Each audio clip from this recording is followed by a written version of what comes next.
हर हर महादेव दर्शकों, आज हम चलते हैं तुंगनाथ महादेव की यात्रा पर।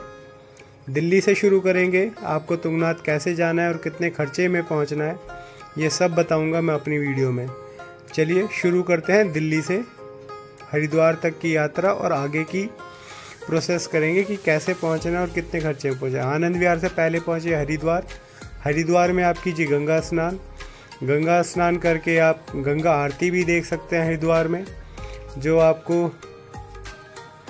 बहुत ही आनंद प्रदान होगा। उसके बाद चलिए हरिद्वार से ऋषिकेश। ऋषिकेश में आप परमार्थ निकेतन, काफ़ी सारी activities, river rafting, bungee jumping, Lakshman Jhula घूम सकते हैं, राम झूला घूम सकते हैं, जानकी सेतु घूम सकते हैं। काफ़ी सारे घाट हैं जो आप घूमकर अपने पलों को आनंद से भर सकते हैं। गंगा आरती देख सकते हैं। उसके अलावा नीलकंठ जा सकते हैं। काफ़ी सारे घाटों पर घूम सकते हैं। फिर आप उससे आगे शिवपुरी में भी कुछ एक्टिविटीज़ कर सकते हैं। जो ऋषिकेश और शिवपुरी की एक्टिविटीज़ लगभग सेम ही है, जो कि रिवर राफ्टिंग आती है, बंजी जंपिंग आती है। ऋषिकेश में आप कई सारे वाटरफॉल्स भी देख सकते हैं, जो आपको तरह तरह के अनुभव कराते हैं। राफ्टिंग करने के बाद आप वापस घाटों पर जा सकते हैं, शाम की आरती देख सकते हैं। नीलकंठ जितनी बार जाना चाहें जा सकते हैं। उसके बाद फिर शुरू करते हैं हम ऋषिकेश से शिवपुरी, जो आपको पहले भी मैं बता चुका हूँ। कैंपिंग, वहाँ पर ज़्यादातर कैंपिंग और राफ्टिंग के लिए ही फेमस है। जो राफ्टिंग करने के इच्छुक हैं वो पहले भी कर सकते हैं और बाद में भी कर सकते हैं। खर्चा तकरीबन 800 से 1200 रुपये के पर हेड का आता है रिवर राफ्टिंग का। शिवपुरी से आगे चलते हैं हम देवप्रयाग के लिए। देवप्रयाग में आप संगम देख सकते हैं, जो कि गंगा का उद्गम स्थल है, भागीरथी और अलकनंदा के साथ मिलकर। वहाँ पर आप गंगा स्नान करके आगे की यात्रा में बढ़ सकते हैं। दर्शन करिए। वहाँ पर एक प्राचीन गुफा है जो पांडवों के काल की बताई जाती है। उसके बाद फिर आगे चलते हैं हम देवप्रयाग से श्रीनगर। श्रीनगर एक बहुत ही सुंदर शहर है। वहाँ पर धारी देवी का एक प्रसिद्ध मंदिर है, जो कि देवप्रयाग और देवभूमि की रक्षा के लिए प्रचलित है। कहा जाता है या माना जाता है कि धारी देवी वहाँ के पहाड़ों की और प्रकृति की रक्षा करती हैं। जैसा कि आपको पता होगा 2013 में ये मंदिर खिसका दिया गया था, तब वहाँ पर प्रलय आई थी। उसके बाद आगे चलते हैं हम श्रीनगर से रुद्रप्रयाग की तरफ। रुद्रप्रयाग में भी संगम है, जो मंदाकिनी और अलकनंदा से मिलकर बनता है।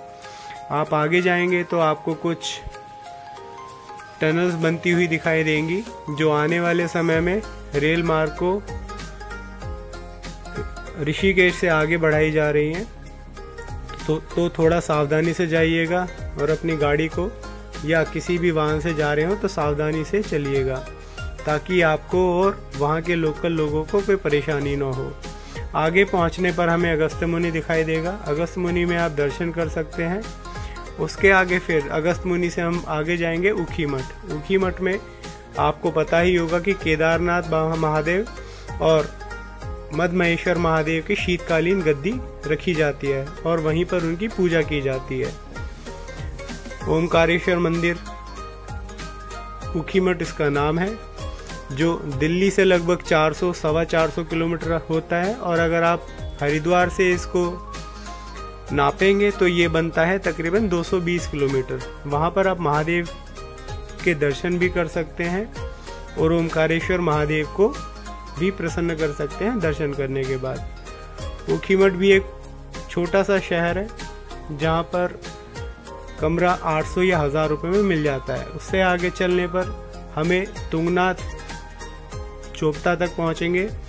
वहाँ से हमारा 4.5 किलोमीटर का ट्रैक शुरू होता है, जो कि थोड़ा सा कठिन है, जो लगभग आपको 1.5 से 2 घंटे में तुंगनाथ महादेव तक पहुँचा देगा। उसके बाद ऐसा खूबसूरत नज़ारा आपको देखने को मिलेगा। ये खूबसूरत नज़ारा देखने के लिए 1.5-2 घंटे का ट्रैक करना सफल माना जाता है। तुंगनाथ महादेव पंच केदार में से आते हैं। ये तृतीय केदार हैं।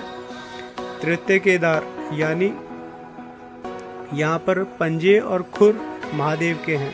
उसके आगे हम चंद्रशिला की तरफ चलते हैं। चंद्रशिला तकरीबन 1 से 1.5 किलोमीटर का ट्रैक है। उसके बाद कुछ ऐसा हसीन नज़ारा वहाँ से देखने को मिलता है। दर्शन करने के बाद वापस हम रात को लगभग 7 से 7:30 बजे नीचे उतरकर 1 से 1.5 घंटे में वापस आप नीचे आ जाओगे। नीचे आने के बाद फिर आगे की यात्रा जिधर आप जाना चाहो उधर जा सकते हो। अगर आपको चोपता रुकना है तो चोपता रुक सकते हो। अगर आपको ऊखीमठ रुकना है तो ऊखीमठ रुक सकते हो। अगर आप दिल्ली से पर हेड साधन अपना लेकर आ रहे हो तो आपका 15 से लगभग 12 से 15 हज़ार खर्च होगा। और अगर आप पब्लिक ट्रांसपोर्ट से आना चाहते हो तो आपका तुंगनाथ महादेव तक लगभग 5 से 6 हज़ार रुपये में आपका सफ़र पूरा हो जाएगा।